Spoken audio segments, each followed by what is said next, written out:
అందరికీ మరణాత. దేవుని యొక్క వాక్యమును ధ్యానిద్దాం. హెబ్రీయులకు రాసిన పత్రిక 4వ అధ్యాయము 9వ వచనం చదువుకుందాం.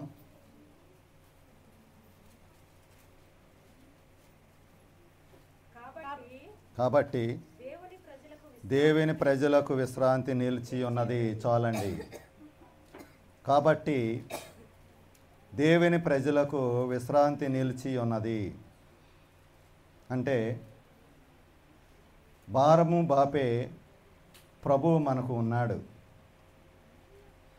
మానవునికి ఏవైతే భారములు ఉన్నావో అవన్నిటినీ కూడా మోసే ప్రభువు ఉన్నాడు. కాబట్టి దేవుడు మనతో ఏమని తెలియపరుస్తున్నాడు అంటే, కాబట్టి దేవుని ప్రజలకు ఏమి ఉన్నదంట? విశ్రాంతి నిలిచి ఉన్నది. అందుకే ప్రభువారు అంటున్నారు, ఏమంటున్నారు? ప్రయాసపడి భారము మోయుచున్న సమస్త జనులారా నా యొద్దకు రండి, నేను మీకు విశ్రాంతిని కలుగజేతును అంటున్నారు. ఈ వాక్యము ఎవరైతే ఈ పాప భారము చేత బాధింపబడుచు ఉన్నారో వారు మోయలేని ఆ యొక్క భారం ఏదైతే ఉన్నదో ఆ పాపి కొరకు ప్రభు అడుగుచూ ఉన్నాడు. ఇదిగో మీరు మోయలేరు, నా వద్దకు రండి, మీ పాప భారము అంతా కూడా నేను మోస్తా అని ప్రభు మనల్ని ఆహ్వానిస్తూ ఉన్నాడు. ఈ భూమి మీద నివసిస్తున్న యొక్క ప్రతి ఒక్క మానవుడికి ఈ పాపము అనేది అంటగట్టబడి ఉన్నది.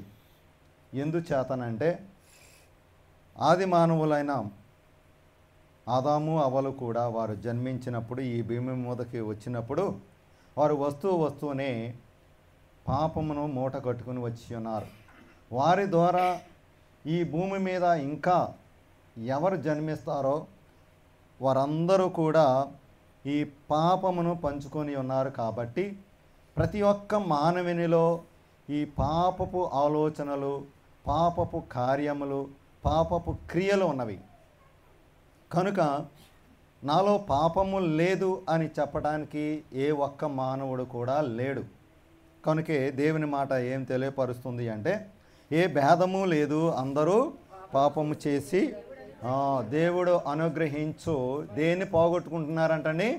మహిమను పోగొట్టుకుంటున్నారు. ప్రతి ఒక్కరూ కూడా దేవుని యొక్క మహిమను పోగొట్టుకుంటున్నారంట. అందుకే యోబు కూడా ఏమంటున్నాడంటే, యోబు గ్రంథము 14:1 ఏమంటున్నాడంటే, స్త్రీ కనిన నరుడు కొద్ది దినములై మిక్కిలి బాధ నొందును. జన్మించిన తర్వాత వాడికి ఒక 5 సంవత్సరాలు 6 సంవత్సరాలు వచ్చేంత వరకు కూడా బాగానే ఉంటాడంట అండి, పరిశుద్ధంగానే ఉంటాడు. స్త్రీ జన్మించిన యొక్క ఆ కుమారుడు కానీ కుమార్తె కానీ చిన్న బిడ్డలు ఎవరైతే ఉన్నారో వారు మొదట్లో బాగానే ఉంటారంట. తర్వాత పెరిగి పెద్దవాడైన తర్వాత వాడు పాపాన్ని మూట కట్టుకోవసరం లేదు, ఆటోమేటిక్గా అది వచ్చేస్తుంది. కనుక యోబు అంటున్నాడు అనమాట, ఆవేదన చెందుతూ ఉన్నాడు. అలాగే దావీదు కీర్తనలో కూడా దావీదు ఏమంటున్నాడంటే 51వ కీర్తన 5వ వచనంలో దావీదు, నేను పాపములో పుట్టినవాడను, పాపములోనే నా తల్లి నన్ను గర్భమున. చూసారండి, మనము తల్లి గర్భంలో ఉండగానే ఆ పాపము అనేది మనము పొందుకొని ఉన్నామంటండి.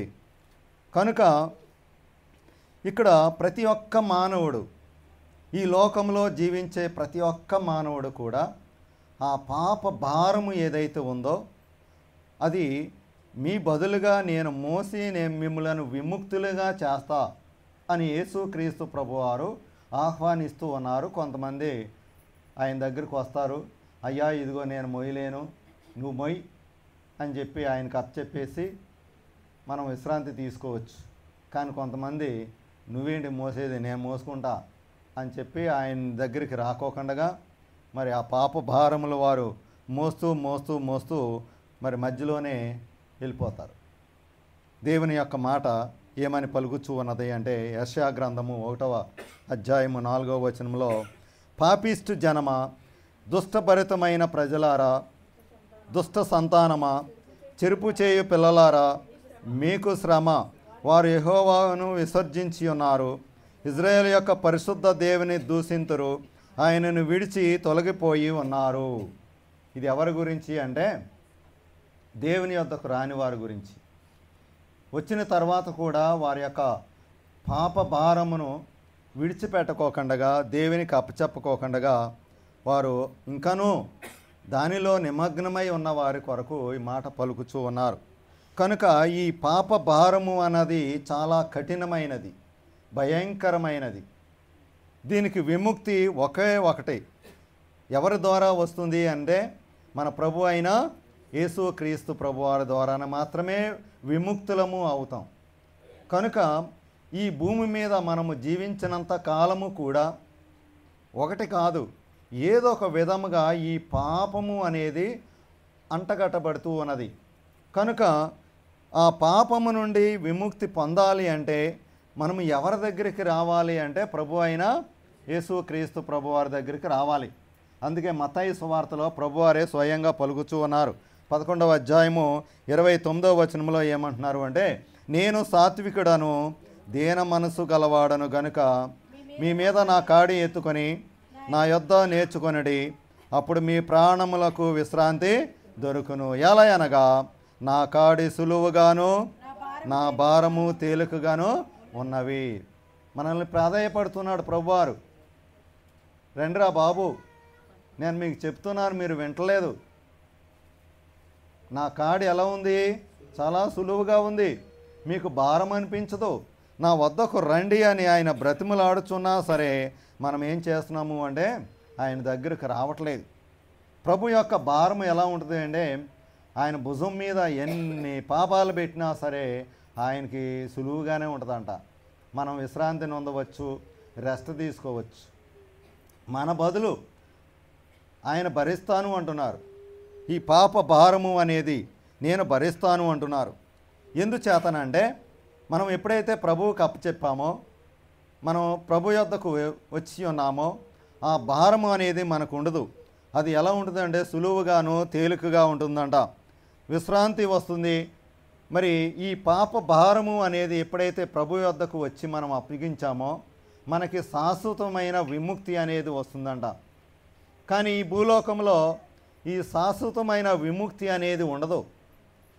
ఫర్ ఎగ్జాంపుల్, ఈ పాప భారము కానీ, శోధనలు కానీ, వేదనలు కానీ ఏవైతే ఉన్నాయో అవి తాత్కాలికంగా కొద్దిమంది మనుషుల ద్వారా, బంధువుల ద్వారా, రక్త సంబంధుల ద్వారా మనం విముక్తి చెందవచ్చు. అంటే వాళ్ళు మనకు సహాయం చేయవచ్చు. కానీ అది శాశ్వతము కాదు. ఈ పాప భారము అనేది శాశ్వతంగా ఉండాలి అంటే మనం ప్రభు యొద్దకు రావాలి. భారము అంటే అర్థం ఏంటి? భారము అంటే బాధ, బరువు. ఎంత బరువు అండి? ఓ 90 100. భారము అంటే బాధ, బరువు, బాధ్యత, బందీ, సమస్య, కష్టము, నష్టము, ఇవన్నీ భారంలోనికి వస్తాయి. కొత్తగా పెళ్ళైన వాళ్ళు ఉంటే ఇంట్లో ఒక సంవత్సరం 2 సంవత్సరాలు ఉంటారు. ఆ తర్వాత వాళ్ళ తల్లిదండ్రుల నుంచి దూరమై విడిగా ఉంటారు. అప్పుడు వాళ్ళకి ఈ భారము అనేది, బాధ అనేది, సమస్య అనేది, ఏమండి, ఈ కష్టం అనేది వాళ్ళకి తెలుస్తుంది. తల్లిదండ్రులతో ఉన్నంతకాలం వారికి తెలియదు. బయటకు వెళ్ళిపోయి వాళ్ళు సపరేట్గా ఉంటే వాళ్ళకి తెలుస్తుంది అన్నమాట ఈ భూలోకంలో ఉన్న యొక్క భారము అంటే. మరి భౌతికపరమైన భారములు, పాపపరమైన భారములు అని 2 ఉన్నవి. ఒకటి భౌతికపరమైన భారము, రెండోది ఏంటండి? పాపపరమైన భారములు. ఈ 2 భారములు అనేవి మానవుడు అనుభవిస్తూ ఉన్నాడు ఈ భూమి మీద. ఈ భౌతిక భారము అనేవి ఏంటంటే ఉపశమనం ఇస్తుంటాయి అప్పుడప్పుడు. ఇప్పుడు మనకి అర్జెంటుగా కొంత డబ్బు కావాలి, ఎవరో ఒకరి దగ్గర అప్పు తీసుకుంటారు కదా, సమస్య తీరిపోయింది. ఆ తర్వాత మళ్ళీ వాడికి ఇవ్వాలి కదా, వాడికి ఇవ్వడానికి మళ్ళీ ఇంకో బాధ. కానీ శాశ్వతంగా ఈ భూమి మీద ఈ భౌతిక భారము అనేది ఉండదు. పాప భారానికి ఇంకా విముక్తి ఉండదు భూమి మీద. ఇప్పుడు అరే బాబు, నేను పాపం చేశానురా, నా బదులు నువ్వు భరించు అంటే పక్కోడు భరిస్తాడా? భరించడు. అరే నేను ఇన్ని తప్పులు చేశాను, నా తప్పుల్లో కొంచెం సగం పంచుకోరా బాబు అంటే మన బంధువులు పంచుకుంటారా? పంచుకోరు. డబ్బు పంచుకోమంటే పంచుకుంటారండి. ఏమైనా ఆస్తులు ఉంటే మన బంధువులు పరిగెత్తుకొస్తారు కదా. కానీ మనం చేసే యొక్క తప్పిదాలు పాపాలని మన బంధువులను పంచుకోమంటే పంచుకోరు. మానవునికి రెండు భారములు, భౌతికపరమైన భారములు, పాపపరమైన భారములు. ఈ రెండు భారములు ఎలా ఉంటావు అన్నది మనము ఒకసారి చూస్తే దేవుని యొక్క వాక్యంలో ఈ భౌతిక భారములు అనగా ఇహలోకములో, ఈ భూలోకములో మానవుడు జీవించినంత కాలము కూడా ఈ లోకానికి సంబంధించిన బరువులు, బాధ్యతలు, సమస్యలు ఏవైతే ఉన్నాయో, భారములు ఏవైతే ఉన్నాయో ఇవన్నీ కూడా భౌతికపరమైన భారములే అంటున్నారు. అవేంటో ఒకసారి మనము వాక్యము ద్వారా ధ్యానిద్దాం. భౌతికపరమైన భారములు ఏమిటి అంటే మొదటిగా ఆర్థిక భారము. మొట్టమొదటిది ఏంటండి? ఆర్థిక భారం. ఎవరికి లేవు ఒకసారి చేయి పైకెత్తండి. ఆర్థిక భారము నాకు లేదు అన్నవాళ్ళు చేయి పైకెత్తచ్చు. వాళ్ళు ఎంత ఉన్నవాళ్ళైనా సరే, ధనికులైనా సరే వాళ్ళకు కూడా ఏముంటుందండి? ఆర్థిక భారం ఉంటుంది. బిజినెస్ మ్యాగ్నెట్ ఎంత వ్యాపారస్తుడైనా సరే తనకి కూడా ఆర్థిక భారం అనేది ఉంటుంది. ఈ భూలోక పరమైన భారములలో మొదటిది ఏమిటి అంటే ఆర్థిక భారం. ఇది చాలా కఠినమైనది.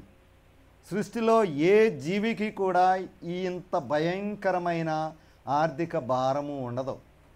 మనతో పాటు ఇంకా ఇతర జంతువులు ఉన్నాయండి. ఆవు, గేదె, మేక, కుక్క ఇవి ఉన్నాయి కదా, పిల్లి. వీళ్ళకి ఏమైనా ఆర్థిక భారం ఉన్నాయా?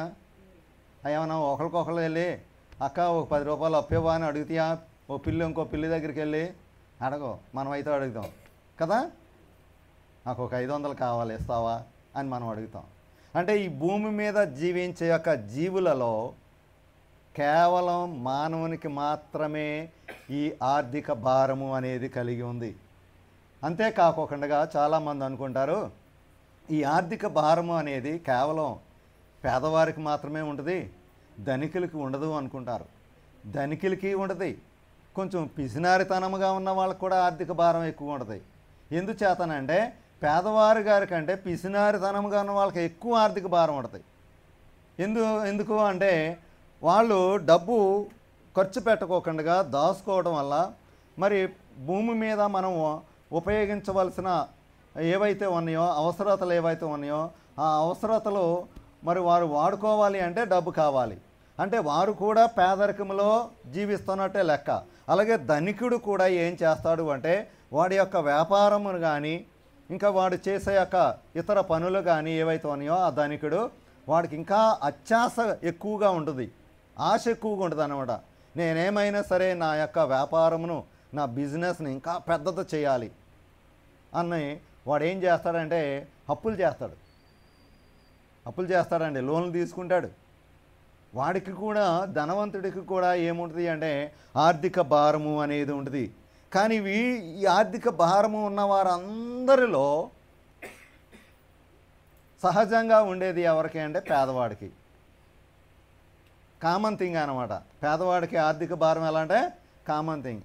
ఇంతేనా అనుకుంటాడు పేదవాడు, ఇంతే కదా అనుకుంటాడు. కనుక ఈ పేదవాడికి ఎలా ఉంటుంది అంటే ఈ భారము సహజంగా కనిపిస్తూ ఉంటుంది, అప్పుల భారము అనేది కనిపిస్తూ ఉంటుంది. కానీ యేసుక్రీస్తు ప్రభువారు ఏమంటున్నారు అంటే ఈ భూలోకంలో ప్రతి ఒక్క మానవుడికి ఈ ఆర్థిక భారములు అనేవి ఉన్నవి కాబట్టి మీరు నా యొద్దకు వస్తే మీ యొక్క ఆర్థిక భారమును నేను తీసివేస్తా అంటున్నాడు. పరిశుద్ధ గ్రంథంలో మనం ఒక సంఘటన చూస్తాం. ఎక్కడ కనిపిస్తుంది అంటే 2వ రాజుల గ్రంథము 4వ అధ్యాయంలో మనకు కనిపిస్తుంది.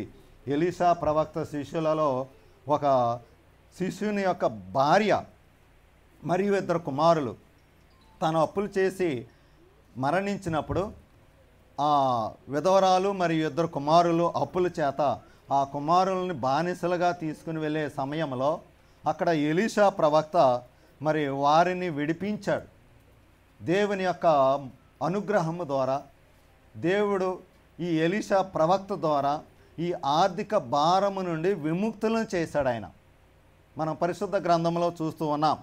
కనుక పేదవారు కానీ ఈ ఆర్థిక ఇబ్బందులతో ఉన్నవారు కానీ విడిపించబడాలి అంటే, వారి యొక్క భారము తీసివేయాలి అని అంటే ఎవరి దగ్గరికి రావాలి అంటే మన ప్రభు అయిన యేసుక్రీస్తు ప్రభు వారి దగ్గరికి రావాలి.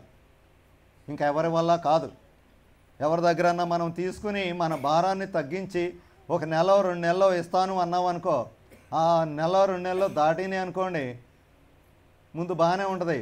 ఆ తర్వాత వాళ్ళ నోటుకు వచ్చినట్టు మాట్లాడతారు, తిడతారు, దూషిస్తారు, ఇచ్చే వరకు ఊరుకోరు. కానీ అద్భుత రీతిగా మనకి సహాయం చేసేది ఎవరు అంటే మన ప్రభు అయిన యేసుక్రీస్తే. ఈ అప్పుల భారముతో మునిగిపోయిన వారు ఏం చేయాలి అంటే ప్రభు యొద్దకు రావాలి. ప్రభువా, ఇదిగో నా తప్పిదము, చాలా భారములు కలిగి ఉన్నా, అప్పులు చేసి ఉన్నాను, ఈ భారమును నువ్వే తగ్గించు, సరిచేయి ప్రభువా, నీకు నేను విరుద్ధంగా ప్రవర్తించి ఉన్నానేమో, ఈ భారములు అనేవి కొట్టివేయి, ఈ ఆర్థిక ఇబ్బంది అనేది తీసివేయి అని మన ప్రభువుని అడగాలి. మనస్ఫూర్తిగా అడగాలి. ఎప్పుడైతే అడిగావో నీకు భయంకరమైన ఆర్థిక భారము ఉంటే దేవుడు నీకు కార్యం చేస్తాడండి. ఈ భౌతికపరమైన భారములలో రెండవది ఏమిటి అంటే అనారోగ్యం. రెండోది ఏంటండి? అనారోగ్యం. ఎవరికి ఇప్పుడు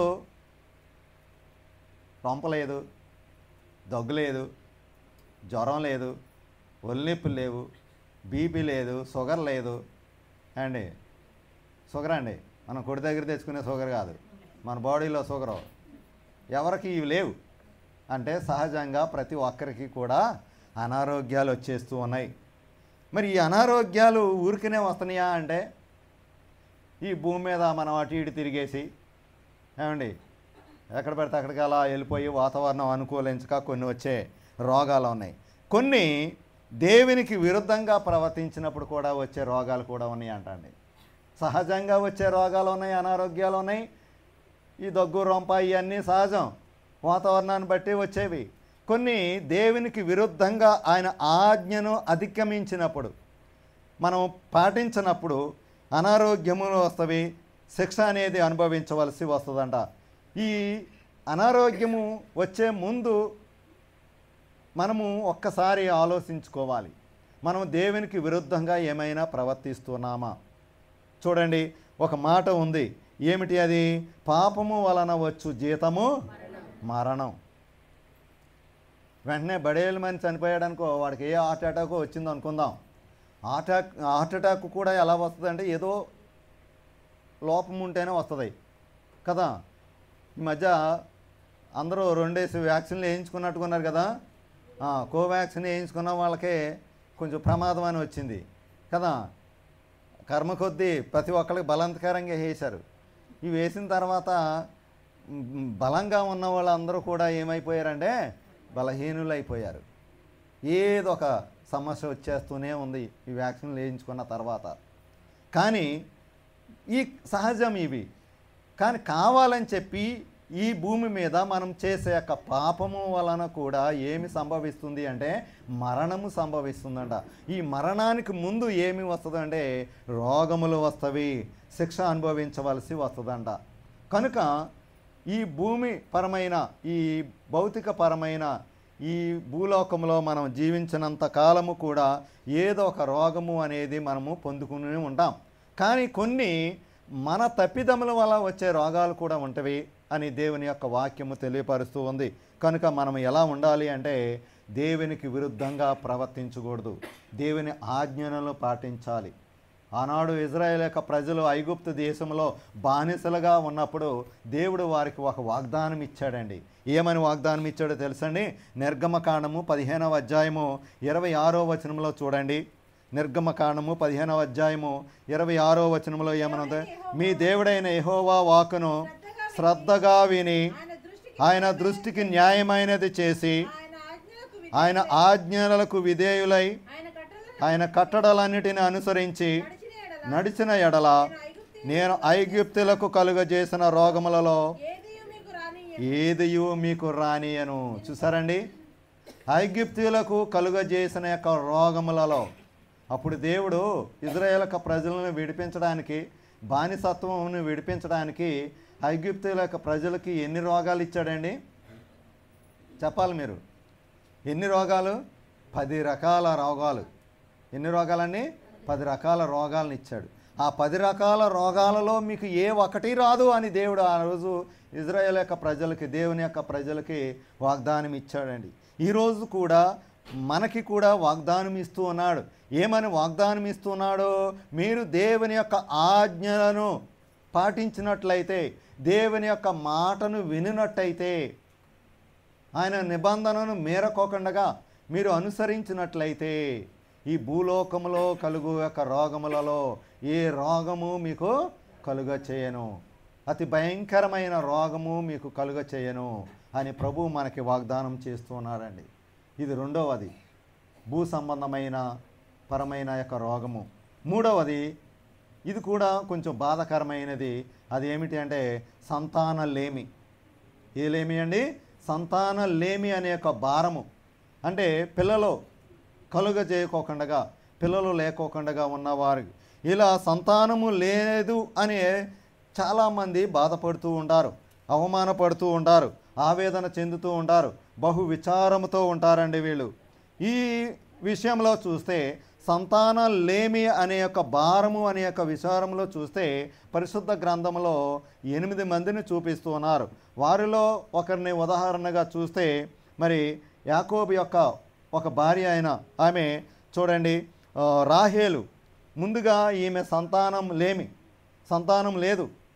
అందుచేత అస్తమానం ఎవరి మీద నిందేసేది అంటే యాకోబు మీద నిందేసేది. ఇప్పుడు కూడా చాలామంది భార్యలు ఎవరి మీద నిందేస్తుంటారు? భర్తల మీద నిందలు వేస్తుంటారు. నీ వల్లే పిల్లలు పుడతలేదు అంటే నీలో ఏదో కారణం ఉన్నది అంటుంటారు. అలాగే భర్త ఎవరిని అంటాడని? భార్య అని అంటాడు. తప్పండి, అనకూడదు. దేవుడి యొక్క నిర్ణయము ఎప్పుడు అంటే అప్పుడు తప్పనిసరిగా వారికి సంతానమును కలుగ చేస్తాడు. ఇక్కడ యాకోబు కొంచెం కోపంతో రాహేలు మీద విసుకున్నట్టుగా కూడా మనము చూస్తూ ఉన్నాం. ఆది కాండంలో కనిపిస్తూ ఉన్నది. ఆ కోపం ఏమిటి అంటే 30వ అధ్యాయం 2వ వచనంలో, రాహేలు మీద రగులు కొనగా అతడు, నేను నీకు గర్భఫలమును ఇయ్యకపోయినా దేవునికి ప్రతిగా నున్నానా అనేను. చూసారండి, అంటే ఇక్కడ ఎవరి మీద నింద వేస్తుంది అంటే ముందు యాకోబు మీద నింద వేస్తుంది, ఆ తర్వాత దేవుని మీద కూడా ఇండైరెక్ట్గా నింద వేసింది. కానీ ఈమె గర్భము పొందుకున్న తర్వాత మళ్ళా ఏమంటుందో తెలుసండి? దేవుడు నన్ను జ్ఞాపకం చేసుకున్నాడు, నాకు గర్భఫలం ఇచ్చాడు అని చెప్పి ఆ నిందను తొలగించుకుందంట. దేవుడు నా నిందను తొలగించాడు అని చెప్పి దేవుణ్ణి ఆహ్వానించుకుంది. మనము కూడా ఈ సంతానం లేమి అనేవారు ఎవరైతే దంపతులు ఉన్నారో బాధపడకూడదు. దేవుడు తగిన సమయానికి తప్పనిసరిగా సంతానాన్ని ఇస్తాడండి, అనుగ్రహిస్తాడు. ఎందుచేతనంటే పరిశుద్ధ గ్రంథంలో ఎంతోమంది వారు వయసు అయిపోయిన తర్వాత కూడా దేవుడు వారికి ఏమిచ్చాడండి? సంతానాన్ని ఇచ్చాడు. ఫర్ ఎగ్జాంపుల్ క్రొత్త నిబంధనలోనే కన్య మరియా గర్భము ధరించక ముందు ఎలిజబెతు, ఆమె వయసు చాలా పెద్దది. జకరయ్య, ఈ దంపతులు, మరి బాప్తీసం ఇచ్చే యొక్క యోహాను గారు 1 నెల ముందు గర్భము ధరించింది. ఆ ఆనందం తట్టుకోలేక ఇద్దరు కలుసుకుని వందన మరణాతలు చెప్పుకున్నప్పుడు వీళ్ళిద్దరూ కూడా, కన్య మరియా మరియు ఎలిజబెత్, మరి వారి యొక్క గర్భంలో ఇద్దరూ కూడా ఎవరు?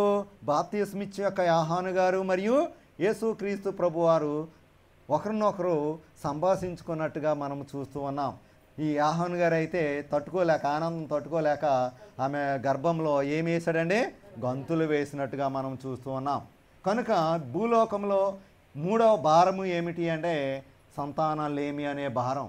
ఈ సంతానలేమి అనే భారానికి బాధపడే కంటే మనము ఎవరి యొద్దకు రావాలి అంటే యేసుక్రీస్తు ప్రభువారి యొద్దకు రావాలి, అడగాలి. ఆయన్ని అడిగితే తప్పనిసరిగా ఆయన ఇస్తాడు. 4వదిగా ఆకలి బాధ. అయ్యగారండి నాకు ఎలాంటి ఆకలి బాధ లేదండి, ఈ మధ్య అయితే అసలు ఆకలి వేయట్లేదండి అంటున్నారు కదా. ఆకలి బాధ అంటే పేదరికం. ఆకలి బాధ అంటే ఏంటండి? పేదరికం. కొంతమందికి తినడానికి కూడా భోజనము దొరకదు. ఇది కఠినమైన బాధ అండి. ఈ సృష్టికర్త దేవుడు ఈ సృష్టిలో ఈ ఆకలి బాధ అనేది లేకోకుండా సమస్తమును ఆయన సృష్టించాడు. ప్రతీదీ సృష్టించాడు. అన్ని జీవులకు, అదేవిధంగా మానవుని కూడా సృష్టించాడు. ఈ ఆకలి బాధ అనేది లేకోకుండా. కానీ ఆకలి బాధ ఎందుకు వస్తుంది అంటే మనం క్రియేట్ చేసుకుంటున్నాం. ఈ భూలోకంలో ప్రతీదీ దేవుడిచ్చాడు, కానీ మానవునికి ఎందుకు ఆకలి బాధ వస్తుంది, కలుగు చేస్తున్నారు అంటే మనము దేవునికి విరుద్ధంగా ప్రవర్తిస్తున్నాం కాబట్టి మనకి సరిపడా ఆహారము దొరకట్లేదు, దాన్ని సద్వినియోగం చేసుకోవట్లేదంట. అంటే ఉన్నదాన్ని విడిచిపెట్టి ఎక్కడెక్కడికో వెళ్ళిపోతుంటాం, దేవుని మీద ఆధారపడం. అందుకే పరిశుద్ధ గ్రంథంలో ఒక వ్యక్తి గురించి మనం చూస్తూ ఉన్నాం. ఆ వ్యక్తి దేవుడిచ్చిన యొక్క దీవించబడిన యొక్క ప్రదేశమును విడిచిపెట్టేసి బెత్లెహేమును విడిచిపెట్టేసి ఒక అన్య దేశానికి వెళ్ళింది. ఆ అన్య దేశము ఏమిటి అంటే మోయాబు దేశము. ఆమె పేరేంటి? నయోమి. ఆమె భర్త ఇద్దరు కూడా ఇంకా ఎలాంటి ఆలోచన లేకోకుండా, అమ్మో ఇక్కడ కరువు వస్తుంది, ఇక్కడ మనం జీవించలేం అనుకున్నారే తప్ప దేవుడు ఉన్నాడు కదా, దేవుడు చూసుకుంటాడు కదా అని ఆలోచన లేకోకుండా అన్య దేశానికి, మోయాబు దేశానికి వెళ్ళింది. అక్కడికి వెళ్ళిన తర్వాత అక్కడ భయంకరమైన కరువు వచ్చింది. ఆ కరువులో భర్తను కోల్పోయింది, ఇద్దరు కుమారులను కూడా కోల్పోయింది, విధవరాలైపోయింది. ఆకలి బాధలో వచ్చినప్పుడు, ఆర్థిక ఇబ్బంది వచ్చినప్పుడు మనము దేవుని విడిచిపెడుతూ ఉంటాం. దేవుడు ఎందుకు నాకు ఇంత ఇబ్బంది పెడుతున్నాడు, కనీసం కుటుంబంలో, గృహంలో సరిగా సదుపాయాలు లేవు, దేవుడు అనేవాడు ఉంటే నాకు ఎందుకు ఈ పరిస్థితి తీసుకొస్తాడు అని మనం దేవుని మీద నింద వేస్తామే తప్ప మనం చేసిన యొక్క క్రియలను జ్ఞాపకం చేసుకోం. నా వల్లే కదా, నేను దేవునికి విరుద్ధంగా ఉన్నాను కాబట్టే కదా ఈ పరిస్థితి వచ్చింది అని మనం భావించము, ఆలోచించమండి. కనుక ఆకలి బాధను తీర్చేవారు ఎవరు అంటే మన ప్రభు అయిన యేసుక్రీస్తు ప్రభువారే. 5 రొట్టెలు 2 చిన్న చేపల ద్వారా 5,000 మందికి ఆయన ఆహారము పెట్టినవాడు. మనకి కూడా ఏ లోటు లేకోకుండా ఆహారము దయచేస్తాను అని వాగ్దానం ఇస్తూ ఉన్నాడు. 5వ భారము ఏమిటి అంటే పని భారము. ఏ భారం అండి? పని భారము. ఇప్పుడంతా ఆధునిక కాలం అంట, లేటెస్ట్ మోడర్న్ కాలం. ఇప్పుడు ఈ పని భారము అనేది బాగా ఎక్కువైపోయింది, ఒత్తిడి ఎక్కువైపోయింది. అంటే చేస్తే కొంచెం పని చేస్తే ఓ పావుగంట అరగంట పని చేస్తే చెమటలు కక్కుతూ ఆయాసం, బీపీ, షుగరు అన్నీ వచ్చేస్తాయి, పని చేయలేం. పని భారం ఎక్కువైపోయింది, ఒత్తిడి ఎక్కువైపోయింది. పొద్దుటే లేచి ఏమండి ఇల్లంతా శుభ్రం చేయాలి. మరి పిల్లలు ఏం చేస్తున్నారు? పడుకుని ఉన్నారు. మనం ఏం చేస్తామండి? అబ్బాయి లేపకూడదు, పిల్లలు అబ్బో అలసిపోయారు, పడుకొని అని ఆ తల్లి ఒక్కతే లేచి మొత్తం అన్నీ సర్దుకుంటుంది, వంట చేస్తుంది. ఈ వంట చేసి 10-11 అయిన తర్వాత అప్పుడు లేస్తారనమాట. కొడుకు, కోడలు, పిల్లలు అందరూ అప్పుడు లేచి ఆ భోజనం బల్ల దగ్గరికి వస్తారు టిఫిన్కి. మరి ఈ తల్లికి ఏమైపోయింది? పని భారము. ప్రతి ఒక్కరూ కూడా పని చేసుకోవచ్చు కదా, సహకరించుకోవచ్చు కదా. ఇంట్లో ఎందుకు పని భారము ఉంది అంటే మిగిలిన వాళ్ళు చేయరు. ఈ పని భారము ఎవరైతే చేయరో వారికి బహు నష్టము, కఠినమైన వేదన అనేది వస్తుందండి. కనుక భూమి మీద మనం జీవించినంత కాలము కూడా ఈ పని భారము, ఒత్తిడి ఏదైతే ఉందో ఈ ఒత్తిడిలో ఎవరి మీద ఆధారపడాలి అంటే దేవుని మీద ఆధారపడాలి. ఎప్పుడైతే నీకు పని భారము అనేది కలిగి ఉన్నావో, అందుకే మనం మొట్టమొదటిసారిగా చదువుకున్న యొక్క వాక్య భాగము ఏమైనా ఉంది చూడండి. అక్కడ ప్రయాసపడి భారము మోయిచున్న సమస్త జనులారా నా యొద్దకు రండి, నేను మీకు విశ్రాంతి కలుగ చేతును. చూసారండి, అజ్ఞాన భారము. చాలామంది ఈ అజ్ఞానముతో మనం అనుకుంటాం పాపం జ్ఞానం లేదు, ఏం మాట్లాడుతున్నాడో ఏంటో వాడికి అర్థం కావట్లేదు అంటాం. ఏ భారం ఇది? అజ్ఞాన భారం. వాడు ఏం చేయాలో వాడికి తెలియదు, జ్ఞానం లేదు. అంటే జ్ఞానము చొప్పున నడుచుకోవాలి అంటే ఎవరిని పట్టుకోవాలి? దేవుని పట్టుకోవాలండి. నువ్వు దేవుని విడిచిపెట్టినప్పుడు అజ్ఞానురాలుగా అయిపోతావు. అజ్ఞానురాలుగా అయిపోతావు అంటే నీలో ఎలాంటి జ్ఞానము ఉండదు. అప్పుడు చాలా తప్పిదాలు చేసేస్తావు అన్నమాట, తప్పిపోతావు.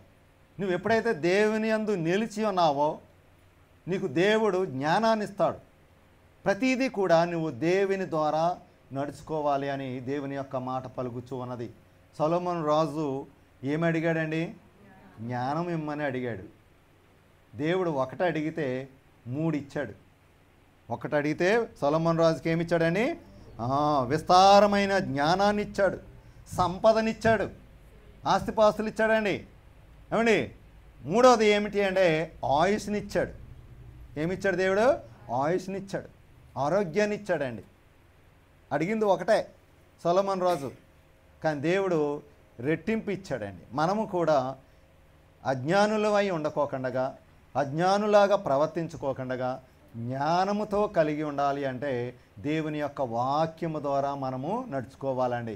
ఎప్పుడైతే దేవుని యొక్క వాక్యము ద్వారా మనం నడుచుకున్నామో మనకి తెలియని యొక్క జ్ఞానము, ఏమండి, మంచి జ్ఞానము దేవుని ద్వారా పొందుకుంటాం. అప్పుడప్పుడు మీ అమ్మగారు అంటుంటారు అన్నమాట, ఈ మధ్య అయ్యగారికి బాగా జ్ఞానం ఎక్కువైపోయింది అంటుంటారు, తెలివితేటలు ఎక్కువైపోయినాయి అంటుంటారు. అంటే నేనేమైనా కావాలని తెచ్చుకున్నానా? దేవుడే ఆటోమేటిక్గా ఇచ్చేస్తూ ఉంటాడు అన్నమాట. మనం అడగాలి, దేవా నీవే నాకు జ్ఞానం నువ్వు, ఏ సమయంలో ఎలా నడుచుకోవాలి, ఎలా మాట్లాడాలి, ఎలా ప్రవర్తించాలి, ఎలా జీవించాలి, దేవుని అడగాలండి. జ్ఞానమునేమని దేవుడే ఇస్తాడండి. ఇంకా ఇతరతరమైన ఇంకా చాలా భారములు ఉన్నవి. ఆ భారములు ఏమిటి అంటే మన పొరుగువారు. ఎవరండి వాళ్ళు? పొరుగువారు, బంధువులు, రక్త సంబంధులు ఏం చేస్తారంట? నిందలు వేస్తారు మనల్ని. మన మీద ఏం వేస్తుంటారండి? నిందలు వేస్తారు, సూటిపోటి మాటలు మాట్లాడుతుంటారు, బాధ పెడతారు, కావాలని బాధ పెడుతుంటారు. ఈ నిందలు వేసినప్పుడు ఇది ఒక భారం. అప్పుడు ఇంకా బాధపడిపోతాం అన్నమాట. అయ్యో మనల్ని ఇలా అన్నారేంటి, వాళ్ళు అలా అనుకుంటున్నారేంటి అనే బాధ ఎక్కువగా ఉంటుంది. కుటుంబ సమస్యల్లో, కుటుంబాలలో అందరూ ఐక్యతగా ఉండరు. ఏమండి? ఒక కొడుకు ఒక రకంగా ఉంటే ఇంకొక కొడుకు ఇంకొక రకంగా ఉంటారు. ఒక కోడలు ఒక రకంగా ఉంటే ఇంకొక కోడలు ఇంకొక రకంగా ఉంటారు. కుటుంబంలో సమస్యలు అనేవి ఉంటవి. ఈ సమస్యలతో వీరు సతమతమైపోతూ ఉంటారు. వీటితో పాటు మళ్ళీ మన బంధువులు కాకుల్లాగా మనపై పడి అలా ఇలా మనల్ని అంటూ ఉంటారు. అదేవిధంగా ఈ సమాజంలో మనము జీవిస్తున్నాం కాబట్టి సమాజంలో ఉన్న యొక్క అసాంఘిక కార్యములు కొన్ని జరుగుతూ ఉంటాయి. ఇతరుల వల్ల మనకి వచ్చే యొక్క శ్రమ, ఇవన్నీ కూడా మనము భరించాలి. ఈ భరించాలి అంటే వాక్యము ద్వారా మనము జీవించాలి, దేవుని పట్టుకోవాలి. అందుకే యోహాను సువార్తలో ఒక మాట ఉంది. ఏమని ఉంది? లోకములో మీకు శ్రమ కలుగును, అయినను ఏం తెచ్చుకోమంటున్నాడు దేవుడు? ధైర్యము తెచ్చుకొనుడి, నేను లోకమును జయించి ఉన్నాను అని దేవుడు పలుకుచూ ఉన్నాడండి. మరి ఈ లోకంలో అనేక చింత, బాధ, సమస్యలన్నీ కూడా ఎవరిపై పెట్టాలంట? దేవునిపై పెట్టాలి. అలా పెట్టుకోకుండా నాకు అన్నీ తెలుసులే, నాకు తెలియదేంటి అన్నట్టుగా మనం ప్రవర్తించినప్పుడు ఆటోమేటిక్గా ఏమవుతుందంటే పాప భారములు అనేవి ఎక్కువైపోతాయి. సాతానుగాడు పొంచి ఉంటాడు, వాడు రెడీగా ఉంటాడండి, వచ్చేస్తాడు మన దగ్గరికి. కనుక ఇది మొదటిది భౌతికపరమైన భారములు. రెండవది ఏమిటి అంటే పాప భారమైన భారములు. ఈ పాపము వలన వచ్చే భారాలు ఏమిటి అనంటే 3 రకాలు. అవి సాతాను శోధన భారము ఒకటేంటండి? సాతాను శోధన భారము. రెండవది లోకమును బట్టి వచ్చే యొక్క శోధన. మనం బాగానే ఉంటామండి, మన చుట్టుపక్కల వల్ల వచ్చే యొక్క శోధన. ఒకటి సాతాను శోధన, రెండవది లోకమును బట్టి వచ్చే యొక్క శోధన, మూడవది మన శరీర క్రియల ద్వారా వచ్చే శోధన. చూడండి, పాపము అనేది ఎలా వస్తుంది అంటే ఒకటి సాతానుగాడి ద్వారా వస్తుంది, ఒకటి లోకము ద్వారా వస్తుంది, ఒకటేంటి మనమే మన శరీరములో ఉన్న యొక్క అవయవములు, మన క్రియలు, మన పనుల ద్వారా వచ్చే యొక్క శోధన లేదా భారములు. మొదటిగా సాతాను శోధన భారము ఏమిటి అంటే ఈ సాతానుగాడు మనకి స్నేహితుడా, క్లోజ్ ఫ్రెండా? ఏమండి, వీడు స్నేహితుడా, క్లోజ్ ఫ్రెండా? చెప్పాలి, మీరు చెప్పట్లేదు. ఓ రకంగా చెప్పాలంటే కొంతమందికి బాగా దోస్తు వీడు, బాగా దోస్తు. కానీ కొంతమందికి ఎవరైతే దేవుని బిడ్డలైన వారు ఉన్నారో వారికి ఎలాంటి వాడు అంటే వీడు ఒక విరోధి. వీడు అంటండి విరోధి, వీడు మోసగాడు. దేవుని బిడ్డలకి వీడు ఎవడండి? మోసగాడు. వీడు అపవాది, అబద్ధికుడు. కనుక వాడికి మనకి పొంతు లేదు, అసలు అలాంటి సంబంధం ఉండదు. కానీ వాడు నిరంతరము కూడా మనతో స్నేహం చేయాలని కోరుకుంటాడు. ఎవరు దొరుకుతాడా వాడితో ఫ్రెండ్షిప్ చేద్దామా అని చూస్తుంటాడు. దేవుని బిడ్డలైన వాళ్ళని లాగేయాలని చూస్తుంటాడు. పడిపోయామంటే ఈ సాతానుగాడి యొక్క భారంలోకి వెళ్ళిపోతామండి. కనుక మనము చాలా జాగ్రత్తగా నడుచుకోవాలి, జీవించాలి ఈ భూమి మీద. మరి సాతాను యొక్క భారము అనేది సహజంగా చాలా మందిలో వాడు ప్రవేశించి మరి శోధింప చేస్తూ ఉంటాడు. స్వయంగా యేసు క్రీస్తు ప్రభువారినే వాడు శోధించాడండి. 40 దినాలు ఆయన ఉపవాసం ఉండి, ఎవరు? యేసు క్రీస్తు ప్రభువారు. ఆయన వాక్య పరిచర్యకు ముందుగా 30 సంవత్సరాల వయసు వచ్చిన తర్వాత, పూర్తయిన తర్వాత 40 దినాలు ఆయన ఉపవాసం ఉండి ఆయన ఈ భూమి మీద దేవుని యొక్క సువార్తను ప్రకటించడానికి మొదలుపెట్టే ముందు మొట్టమొదటిసారిగా శోధించిన వాడు ఎవడు అంటే సాతానుగాడే. ఎవరిని? యేసు క్రీస్తు ప్రభువారిని. యోబుని శోధించాడా లేదా? శోధించాడు. పేతురు గారిని శోధించాడు. పేతురు గారిని కూడా శోధించాడు. కానీ పేతురు గారు పడిపోకుండా ఉండడానికి యేసు క్రీస్తు ప్రభువారు హెచ్చరిక ఇచ్చాడు అనమాట పేతురు గారికి. ఇదిగో సాతానుగాడు మిమ్మల్ని జల్లిలో వేసి జల్లించడానికి సిద్ధంగా ఉన్నాడు, మీరు జాగ్రత్తగా ఉండుడి అని చెప్పి హెచ్చరిక ఇచ్చాడు. కనుక పడిపోవడానికి సిద్ధమైన వాడు పడిపోకుండా నిలబడ్డాడు. మనము కూడా వాడు జల్లిల్లో వేసి మనల్ని జల్లించడానికి నిరంతరము వాడు చూస్తూ ఉంటాడు. ఎవరు దొరుకుతారా వాడిని జల్లిలో వేసేద్దామని చూస్తుంటాడు. మనం వాడికి దొరకకూడదు. దొరికామా ఆ జల్లిల్లో మనం చక్కెర్లు కొట్టాలి. వాడి చేతిలో ఒక జల్లుడు ఉంటుందండి. ఆ జల్లిలో మనల్ని వేసి వాడు ఏం చేస్తాడు? సాతానుగాడు లా తిప్పుతాడు అనమాట. మన పరిస్థితి అలా అయిపోద్ది ఈ సాతానుగాడికి మనం ఎప్పుడైతే లొంగిపోయామో. రెండవది లోకమును బట్టి వచ్చే యొక్క శోధన. రెండవది ఏంటండి? లోకమును బట్టి. అంటే మనం బాగానే ఉంటాం, మనతో ఉన్న వాళ్ళ ద్వారా మనకి వచ్చే యొక్క శోధన కూడా ఉంటుందండి. అంటే లోక పాపము అనేది మనము షేరిట్లాగా పంచుకుంటాం ఈ లోకంలో. ఈ లోకము పూర్తిగా పాపముతో నిండి ఉన్నది. దేంతో నిండి ఉందండి? పాపముతో నిండి ఉంది. కాబట్టి ఈ లోకము పాపముతో నిండిపోయి ఉంది. కాబట్టి ఈ లోకములో మనము జీవిస్తున్నాము. కాబట్టి తప్పనిసరిగా ఆ పాపము అనేది మనకి అంటుతాయి. ఎలా అంటే శరీరాశ. ఏ ఆశ అండి? శరీరాశ, నేత్రాశ, కళ్ళతో చూసి ఆశపడేది, జీవపు డంబము, ఇవన్నీ కూడా ఈ లోకంలో ఉన్నవే. వీటి ద్వారా మనము పడిపోతాం. మన తలంపుల ద్వారా, ఆలోచనల ద్వారా, గర్వము ద్వారా. నాలో గర్వము లేదు అన్నవారు ఒకసారి చేయి పైకెత్తండి. ఉంటుంది, ప్రతి ఒక్కరికి ఉంటుందండి, ప్రతి ఒక్కరికి ఉంటుంది. గర్వము అనేది లేకుండా ఉండదండి. ఈ లోకంలో ప్రతి ఒక్క మానవునికి ఎంతో కొంత ఏముంటుందండి? గర్వం ఉంటుంది. ఈ గర్వము ద్వారా కూడా ఏమొస్తుందంటే శోధన వస్తుంది. ఏమొస్తుందంట? శోధన వస్తుందండి. శరీరాశ, నేత్రాశ, మన యొక్క హృదయపు ఆలోచనల ద్వారా మనం ఇవన్నీ కూడా తెచ్చుకుంటున్నామంట. కనుక ఈ లోకంలో ఈ లోకమును బట్టి మనము జాగ్రత్త వహించాలి. ఇంకా చివరిగా మూడవది ఏమిటి అంటే శరీర అవయవముల ద్వారా.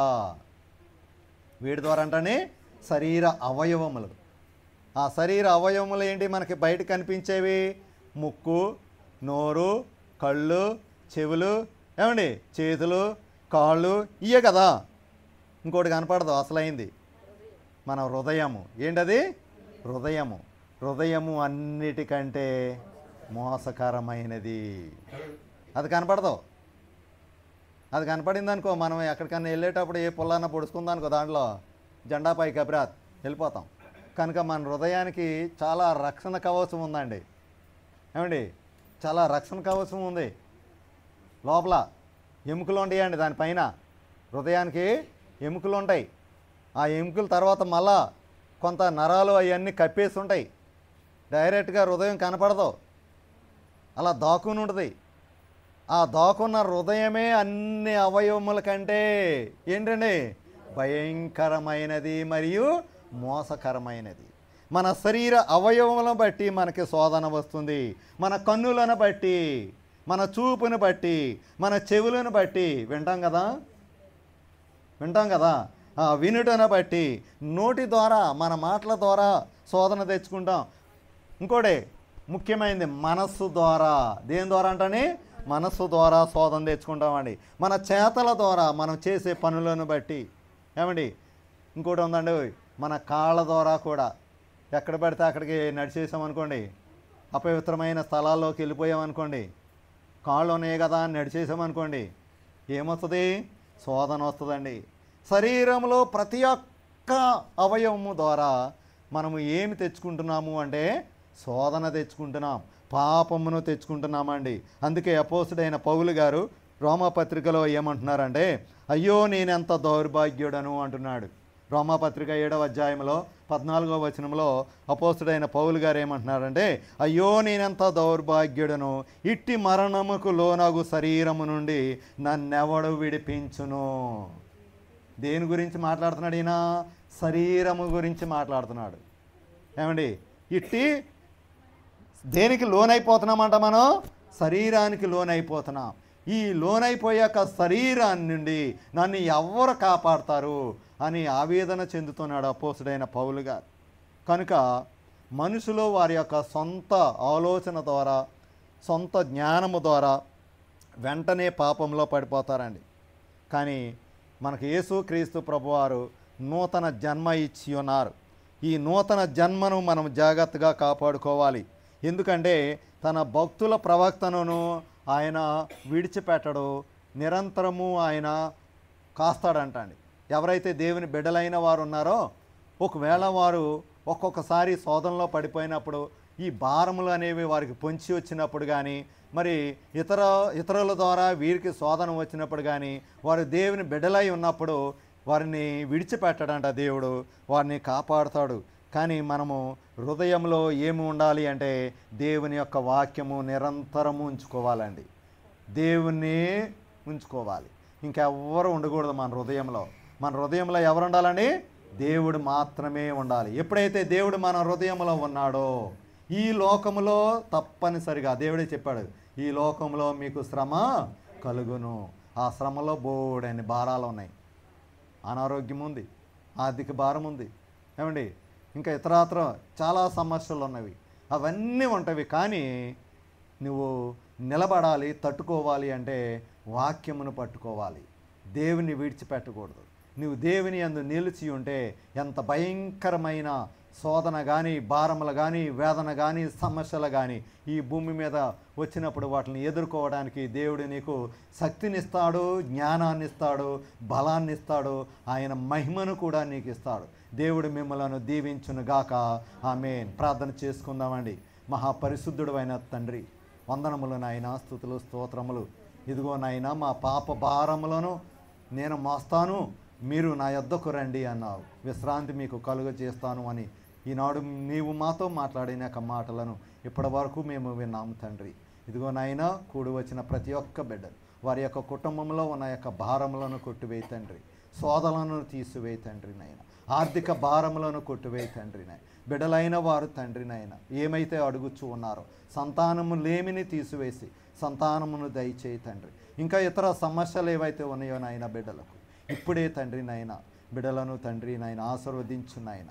వారు అడిగిన దాన్ని కాదనుకోకుండా ప్రతి ఒక్కటి నాయన బిడ్డలకి నాయన, మరీ ముఖ్యంగా నాయన వారి యొక్క ఆరోగ్యము ఆయుష్నిచ్చి తండ్రి దీవించి ఆశీర్వదించమని యేసు నామమున ప్రార్థిస్తున్నాము తండ్రి. ఆమేన్. అందరికీ మరణాత.